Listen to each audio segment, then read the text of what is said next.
दुर्गा सप्तशती का तीसरा अध्याय। जगदम्बा के श्री अंगों की कांति उदय काल के सहस्त्रों सूर्य के समान है। वे लाल रंग की रेशमी साड़ी पहने हुए हैं।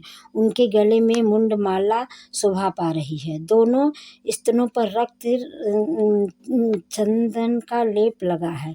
वे अपने कर कमलों में जपमालिका, विद्या और अभय तथा वर नामक मुद्राएं धारण किए हुए हैं।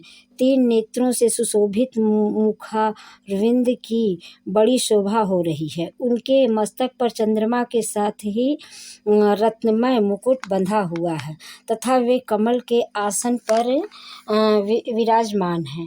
ऐसी देवी को मैं भक्ति पूर्वक प्रणाम करता हूँ। ऋषि कहते हैं, दैत्यों की सेना को इस प्रकार तहस नहस होते देख महादैत्य सेनापति चिच्छुर क्रोध में भरकर अंबिका देवी से युद्ध करने के लिए आगे बढ़ा। वह असुर रणभूमि में देवी के ऊपर इस प्रकार बाणों की वर्षा करने लगा जैसे बादल मेरुगिरी के शिखर पर पानी की धार बरसा रहे हों। तब देवी ने अपने बाणों से उसके बाण समूहों को अनायास ही काटकर उसके घोड़ों और सारथियों को भी मार डाला। साथ ही उसके धनुष तथा अत्यंत ऊंची ध्वजा को भी तत्काल काट गिराया। धनुष कट जाने पर उसके अंगों को अपने बाणों से बीध डाला। धनुष, रथ, घोड़े और सारथी के नष्ट हो जाने पर वह असुर ढाल और तलवार लेकर देवी की ओर दौड़ा। उसने तीखी धार वाली तलवार से सिंह के मस्तक पर चोट करके देवी की बाईं भुजाओं में बड़े वेग से प्रहार किया। राजन, देवी की बाह पर पहुंचते ही वह तलवार टूट गई। फिर जो क्रोध से लाल आंखें करके उस राक्षस ने शूल हाथ में लिया और उसे उस महादैत्य ने भगवती भद्रकाली के ऊपर चलाया। वह शूल आकाश से गिरते हुए सूर्यमंडल की भांति अपने तेज से प्रज्वलित हो उठा। उस शूल को अपनी ओर आते देख देवी ने भी शूल का प्रहार किया। उससे राक्षस के शूल के सैकड़ों टुकड़े हो गए। साथ ही महादैत्य चिच्छुर की धज्जियां उड़ गई। वह प्राणों से हाथ धो बैठा। महिषासुर के सेनापति उस महापराक्रमी चिच्छुर के मारे जाने पर देवताओं को पीड़ा देने वाला चामर हाथी पर चढ़कर आया। उसने भी देवी के ऊपर शक्ति का प्रहार किया, किंतु जगदम्बा ने उसे अपने हुंकार से ही आहत एवं निष्प्रभ करके तत्काल पृथ्वी पर गिरा दिया। शक्ति टूट कर गिरी हुई देख चामर को बड़ा क्रोध हुआ। अब उसने शूल चलाया, किंतु देवी ने उसे भी अपने बाणों द्वारा काट डाला। इतने में ही देवी का सिंह उछलकर हाथी के मस्तक पर चढ़ बैठा और उस दैत्य के साथ खूब जोर लगाकर बाहु युद्ध करने लगा। वे दोनों लड़ते लड़ते हाथी से पृथ्वी पर आ गए और अत्यंत क्रोध में भरकर एक दूसरे पर बड़े भयंकर प्रहार करते हुए लड़ने लगे। तदंतर सिंह बड़े वेग से आकाश की ओर उछला और उधर से गिरते समय उसने पंजों की मार से चामर का सिर धड़ से अलग कर दिया। इसी प्रकार उदग्र भी शिला और वृक्ष आदि की मार खाकर रणभूमि में देवी के हाथ से मारा गया तथा कराल भी दांतों, मुक्कों और थप्पड़ों की चोट से धराशायी हो गया। क्रोध में भरी हुई देवी ने गदा की चोट से उद्दत का कचूमर निकाल डाला। भिंदी पाल से वास्कल को तथा बाणों से ताम्र और अंधक को मौत के घाट उतार दिया। 3 नेत्रों वाली परमेश्वरी ने त्रिशूल से उग्रास्य, उग्रवीर्य तथा महाहनु नामक दैत्य को मार डाला। तलवार की चोट से विडाल के मस्तक को धड़ से काट गिराया। दुधर और दुर्मुख इन दोनों को भी अपने बाणों से यमलोक भेज दिया।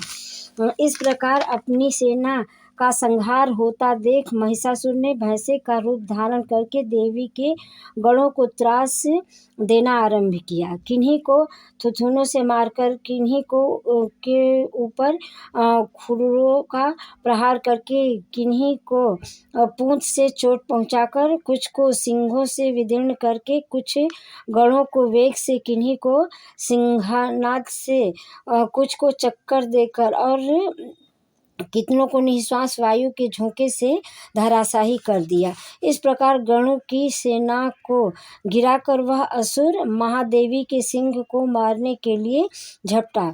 इससे जगदम्बा को बड़ा क्रोध हुआ। उधर महापराक्रमी महिषासुर भी क्रोध में भरकर धरती को खुरों से खोदने लगा तथा अपने सिंगों से ऊंचे ऊंचे पर्वत को उठाकर फेंकने और गरजने लगा। उसके वेग से चक्कर देने के कारण पृथ्वी क्षुब्ध होकर अब फटने लगी।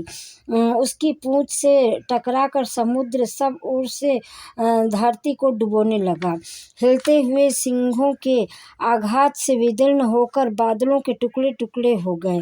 उसके श्वास की प्रचंड वायु के वेग से उड़े हुए सैकड़ों पर्वत आकाश से गिरने लगे। इस प्रकार क्रोध में भरे हुए उस महादैत्य को अपनी ओर आते देख चंडिका ने उसका वध करने के लिए महान क्रोध किया। उन्होंने पास फेंककर उस महान असुर को बांध लिया। उस महासंग्राम में बंध जाने पर उसने भैंसे का रूप त्याग दिया और तत्काल सिंह के रूप में वह प्रकट हो गया।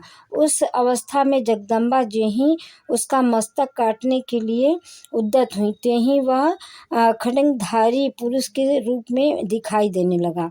तब देवी ने तुरंत ही बाणों की वर्षा करके ढाल और तलवार के साथ उस पुरुष को भी विंध डाला। इतने में ही वह महान गजराज के रूप में परिणित हो गया तथा अपनी सूंड से देवी के विशाल सिंह को खींचने और गर्जने लगा।